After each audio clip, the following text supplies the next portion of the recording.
बाज की कहानी। बाज की कहानी पूरी दुनिया में पक्षियों की 10,000 से भी ज़्यादा प्रजाति पाई जाती हैं। सभी के वही 2 पंजे, 2 पंख और एक गर्दन होती है। लेकिन इन्हीं में से एक ऐसा पक्षी है जिसकी एक अलग ही पहचान है, जो आसमान का सीना चीर के हज़ारों मीटर ऊपर 120 किलोमीटर हर्ट्ज़ की रफ्तार से उड़ता है, जो खुद के कई गुना अधिक वजन के शिकार को भी अपने पंजे में दबोच कर उड़ जाता है, और इसीलिए उसे पक्षी का राजा कहा जाता है, जिसे वो बाज के नाम से जानते हैं।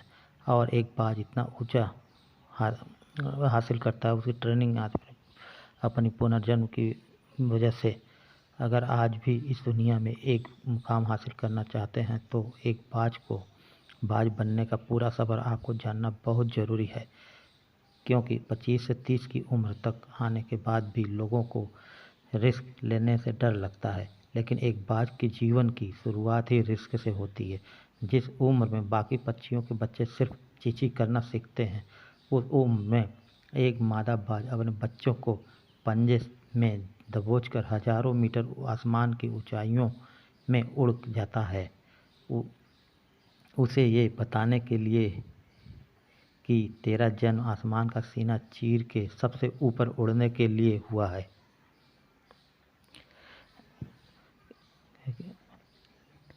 ज़मीन से हजारों मीटर ऊपर ले जाकर मादा बाज अपने पंजों से उसे छोड़ देती है, और वहीं से शुरू होती है उसकी हाई रिस्क ट्रेनिंग।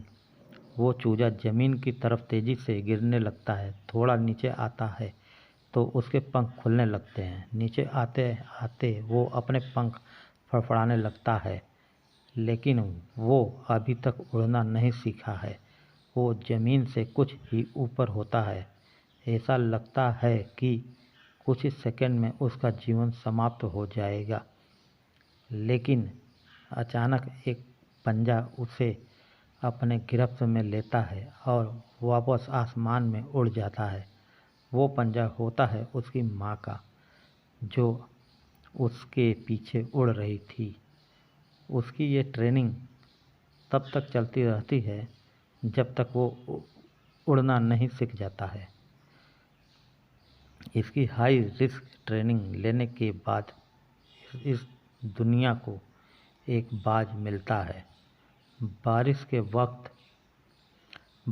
वक्त जब सारे पक्षी आश्रय की तलाश करते हैं, तब यही बाज उसी बारिश में आसमान को चीरते हुए ऊपर निकल जाता है और बादल से कहता है, तू बरस ले, कितना बरसेगा। और फिर नीचे आकर चैलेंज करता है।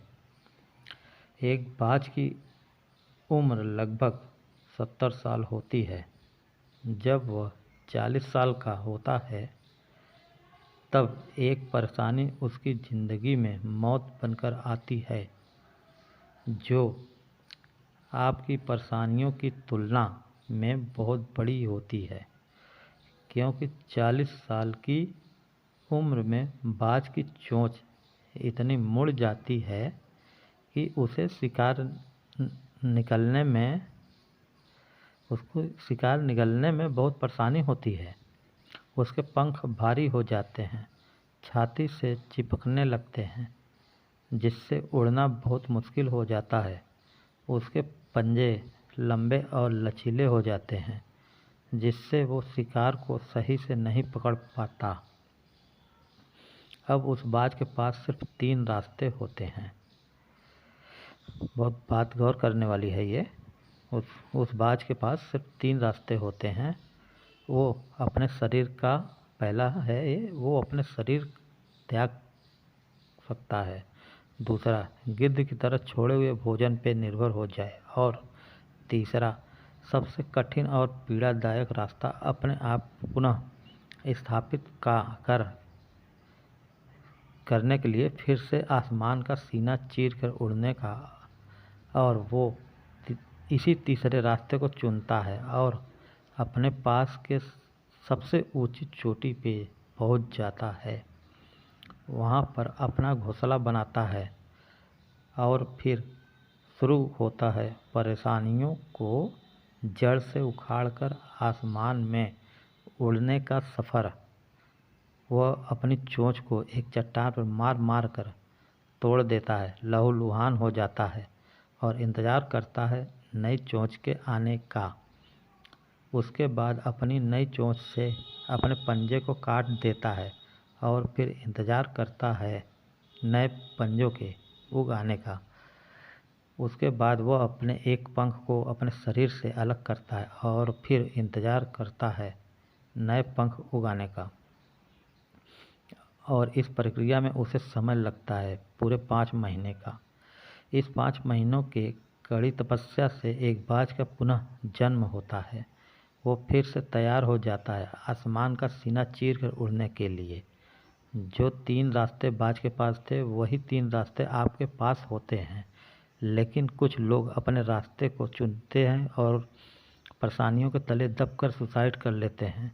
ज़्यादातर लोग दूसरे रास्ते को चुनते हैं, जो परेशानियों का बोझ पड़ते ही अपने लक्ष्य को छोड़कर एक नॉर्मल लाइफ जीने लगते हैं।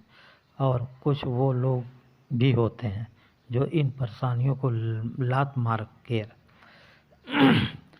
अपनी परेशानियों के दम पर बाज की तरह आसमान की बुलंदियों को छूते हैं।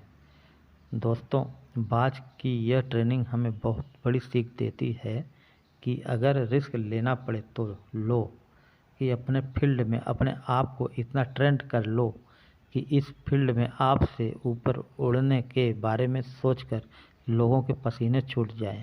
तभी आप अपने फील्ड के